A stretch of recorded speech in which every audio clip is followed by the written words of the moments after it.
Kitajska je pričela s pilotnim projektom potrjevanja pogodbenih pravic do uporabe podeželja.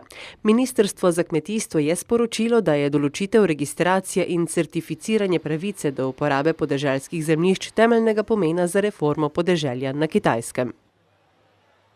Turisti na Baliju so malo pomirjeni, saj se je odprlo mednarodno letališče na Baliju.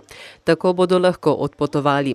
Nevarnost za izbruh vulkana še vedno obstaja. Indonezijske oblasti pa prebivalce še vedno pozivajo k evakuaciji.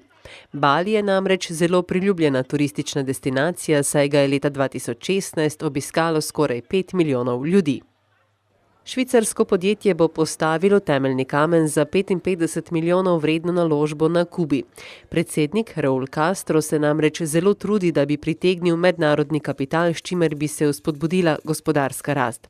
Tovarna naj bi pričela s svojim obrtovanjem leta 2019 in sicer s proizvodnjo kave. Ostale izdelke bodo v proizvodnjo vključili naknadno. Do sedaj je Kuba odobrila 31 objektov za območje Mariela. Od tega jih je bilo 9 z velikimi mednarodnimi multinacionalkami.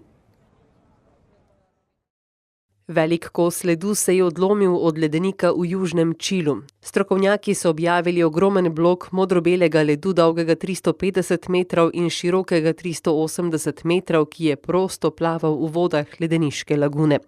Lomljenje takšnih blokov ledu ni pogosto. Vzrok za zlom še vedno iščejo. Torres del Paine je ena izmed najbolj priljubljenih turističnih znamenitosti, ki obišče več kot 100 tisoč turistov letno. Ruski dvojčki so praznovali festival dvojčkov na velikem in barvitem festivalu v Moskvi. Več kot 150 parov dvojčkov se je pojavilo na zabavi v enem od klubov. Med njimi sta bili tudi dvojčici Ekaterina in Volga Korol, ki sta zmagali na tekmovanju Miss World Twins.